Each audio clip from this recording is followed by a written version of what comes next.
vamos falar, para encerrar por hoje, vamos falar da teologia de Calvino. O grande livro de Calvino chama-se Institutas da Religião Cristã. Começou como um livreto escrito em 1536, que na edição atual, em inglês, tem 225 páginas, e terminou com 4 volumes, né? Eu pedi para o Nilton trazer para mostrar para vocês. 4 volumes, Institutas da Religião Cristã, mais de 1.500 páginas. A cada edição, Calvino expandia o seu livro. E ele também reorganizava. Uma famosa reorganização que ele fez foi tirar a predestinação, que estava no volume 1. Ele tirou de perto da doutrina da providência de Deus, que era onde ele tinha posto inicialmente, e jogou lá para depois da oração, já na vida cristã, no volume 3. Ele fez esse arranjo porque ele entendia que a predestinação ela não serve para você alcançar uma pessoa. Ela serve para dar conforto para quem já é cristão. Isso aí depois o Beza acabou avacalhando tudo, trazendo tudo de volta e não entendeu qual foi a intenção do Calvino. Né? Eu acho que esse pensamento é interessante a gente ter sempre em mente. Né? Você não usa a predestinação para alcançar uma pessoa. Você usa a predestinação como a Bíblia usa, para te dar conforto, segurança, de que a tua salvação é irrevogável, que a tua salvação é segura, nada pode te separar do amor de Deus que está em Cristo Jesus, nosso Senhor. Ele ia aumentando o livro, ele nunca mudou nada no livro, mas ele ia aumentando. Ele ia enriquecendo com citações das Escrituras, com citações dos pais, dando apoio para ele. Os pais favoritos dele eram Crisóstomo e Bernardo de Claraval, né, mais recente Bernardo, já da Idade Média, e principalmente Agostinho. Ele também ia expandindo conforme ele ia vivendo a condição de pastor. Ele exemplifica muito o que o Lutero disse. Lembra que o Lutero disse que você se torna teólogo vivendo experiências. Deus fez ele viver experiências, não só dele, mas também das outras pessoas na condição de pastor. Ele também ia estudando cada vez mais a palavra, melhorando o entendimento que ele tinha da palavra de Deus. Ele escreveu comentários de quase todos os livros da Bíblia. Aqui o Nilton trouxe para mim, para eu mostrar para vocês alguns comentários que nós já temos em português. Está saindo muito agora, né? Comentários do Calvino. Eu acho que vocês têm também. Aqui tem alguns. Deixa eu mostrar um separado aqui. Esse aqui de 1 Coríntios, ó, da Edições Paracletos. Esse aqui de Efésios, da Fiel. Certo? Comentários de Calvino às Escrituras. Ele morreu quando estava escrevendo o comentário em Ezequiel. Então ele não escreveu em todos os livros, até porque não deu. Um livro em que ele não se aventurou a escrever um comentário foi o livro de Apocalipse. E ele dizia que ele não escrevia um comentário porque ele não tinha entendido o livro. Certo? Hoje qualquer Zé Mané escreve comentário de Apocalipse. Não é verdade? É verdade. Né? Por quê? Porque falta humildade, gente. Falta humildade. Coisa que Calvino tinha de sobra. Isso é nítido nos escritos dele. Um contemporâneo dele, disse: ó grande e sábio Calvino, por não ter escrito um comentário de Apocalipse, já que ele não tinha entendido o livro. Ele não disse que ninguém pode entender. Ele disse que ele não tinha entendido. Se você entendeu, vá em frente. Eu não entendi. Certo? O professor Calhoun disse que 4 palavras descrevem os comentários de Calvino: exatidão, clareza, brevidade e humildade. Ele começou com Romanos em 1540, porque ele achava que Romanos era uma chave para interpretar toda a Escritura. E realmente é, né? Quanto às institutas da religião cristã, características dela. Em primeiro lugar, ela é bíblica, extremamente bíblica. É uma obra com quase 7.000 citações bíblicas. Calvino ele é obcecado por dar base bíblica para tudo que ele defende. Sempre, sempre. E nunca ir além do que a Escritura diz. O John T. McNeill disse que a prontidão de Calvino em trazer trechos das Escrituras para apoiar todo e qualquer ponto de argumentação é impressionante e provavelmente nunca foi superada. A Escritura sempre, sempre, sempre. Em segundo lugar, ela é sistemática. Essa obra é sistemática. Ele ajustava a ordem das coisas e ele fazia com que tivesse ligação entre um aspecto e o outro. O livro do Melanchthon, Locke Communis, parece mais uma coleção, parece mais assim um monte de livros justapostos sem nenhum cruzamento entre eles. Já o Calvino não, o Calvino a coisa toda ela tem uma amarração, uma coisa depende da outra. Entretanto, Calvino dizia que nesse arranjo do entendimento da teologia, nós temos somente uma ignorância instruída. Então a gente tem muito estudo, o que nos faz sermos ignorantes. Era assim que ele via, certo? Quando você termina de ler as Institutas, você termina como alguém muito instruído, mas totalmente ignorante. E aí ele diz que nós só podemos ir até onde a Escritura vai. Ele sempre usava a figura de que quando você tenta ir além das Escrituras, você cai num labirinto. Ele usava a palavra francesa, que eu acho que é bem parecida, para labirinto. Se você for além das Escrituras, você cai num labirinto. Não caia no labirinto. Fique sempre até onde as Escrituras vão. E ele fez exatamente isso na doutrina da eleição, pela qual ele é muito conhecido. Certo? Ele pegou a eleição, como está na palavra, e levou até onde dá para ir. E aí ele parou. Aí ele pegou a responsabilidade humana e levou até onde dá para ir. E aí ele parou. Ele não criou um sistema lógico em que ele consegue juntar essas duas coisas. Muitas pessoas acham que ele fez isso. Ele nunca fez isso. Por causa da humildade dele que ele tem diante de Deus e diante da palavra de Deus. O que ele fazia era o seguinte: ele leva as duas até onde a Escritura vai, e aí ele cai aos pés de Deus em adoração, como Paulo fez em Romanos 11, 33 a 36. Ó a profundidade da riqueza e da sabedoria e do conhecimento de Deus. É mais ou menos a mesma atitude. E aí a gente entra exatamente nesse próximo aspecto das Institutas, que elas são devocionais. Certo? Sempre há um elemento de adoração nelas. Parece estranho, mas o Warfield disse que não é a mente, mas o coração que Calvino tenta atingir primariamente com a sua teologia. Na primeira edição das Institutas, o subtítulo era Institutos da Religião Cristã, subtítulo: O sumário da piedade e do que quer que seja necessário saber quanto à doutrina da salvação. Então, o Tomás de Aquino tinha escrito a Summa Theologiae, sumário da teologia, do conhecimento de Deus. O Calvino escreveu a Summa Pietatis, o sumário da piedade. Certo? É diferente, a abordagem é diferente.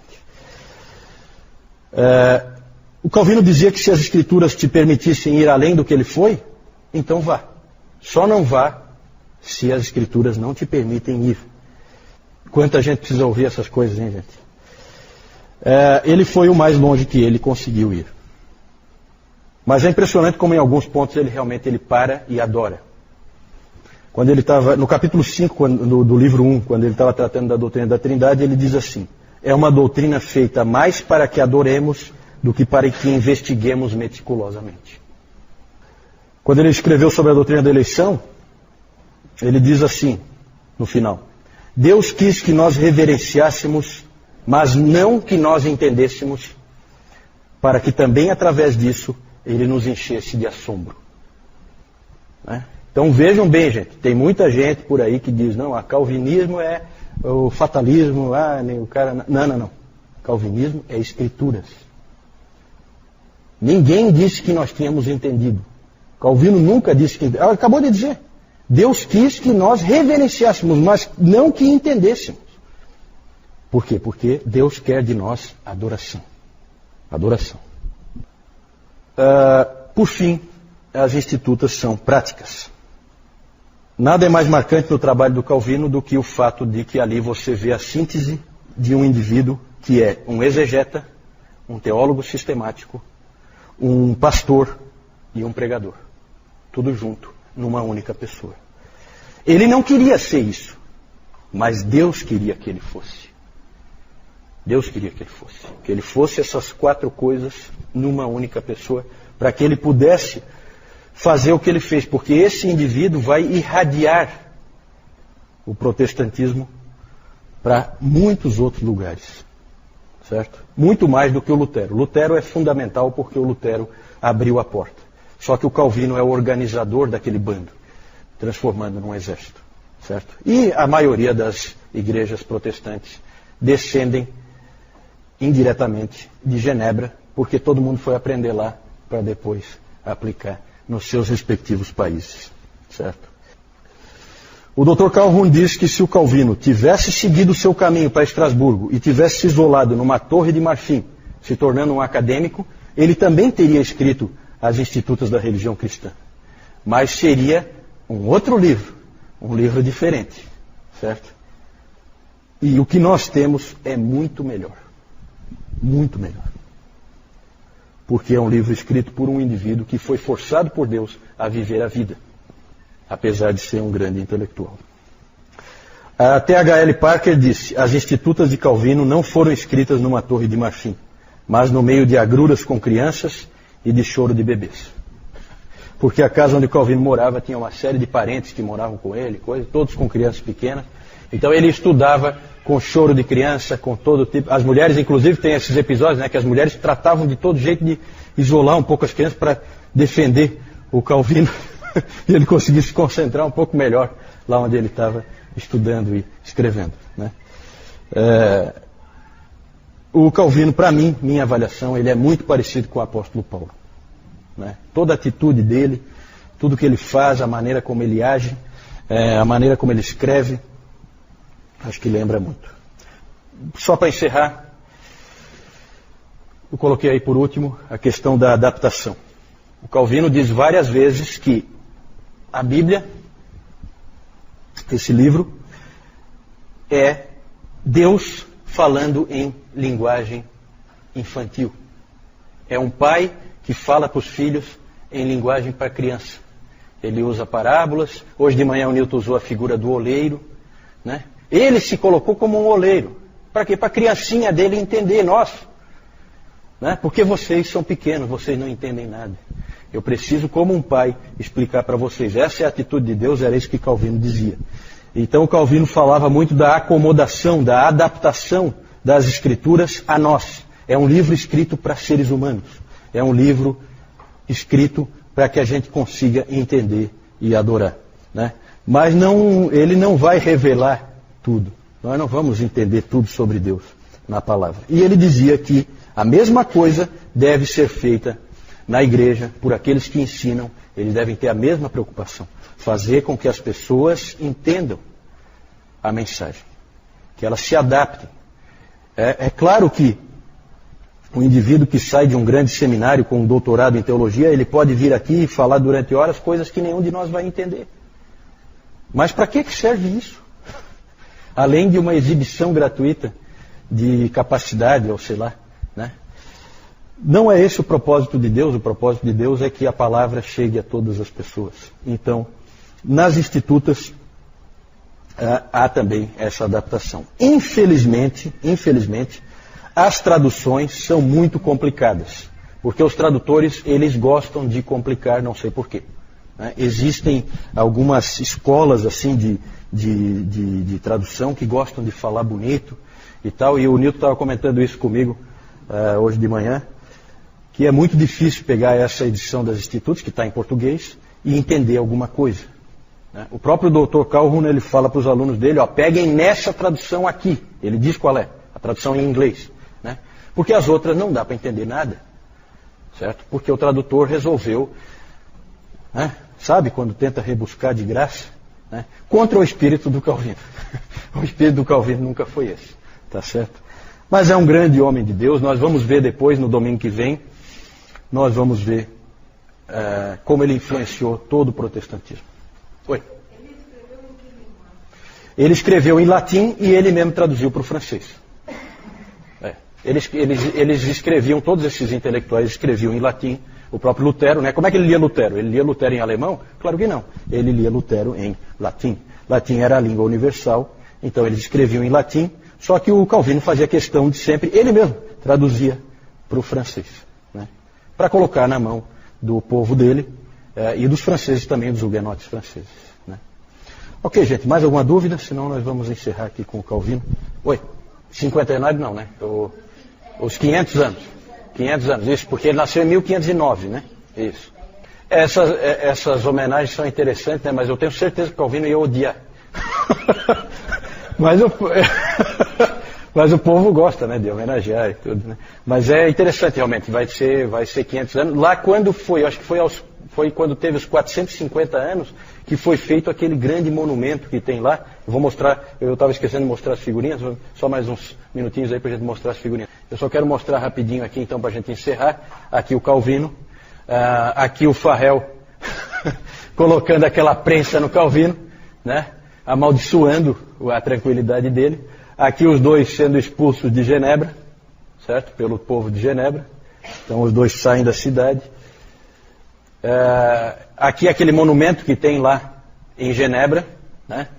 Aqui esse monumento é um muro bem longo, com várias pessoas. Bem no centro estão esses 4 indivíduos. Aqui é o Farel, aqui o Calvino, esse é o Beza, sucessor do Calvino, e esse aqui é o John Knox, um grande reformador escocês, certo? E aqui uma capa de uma edição de 1834 das Institutas da Religião Cristã, Ioannis Calvini, certo? Em latim, certo?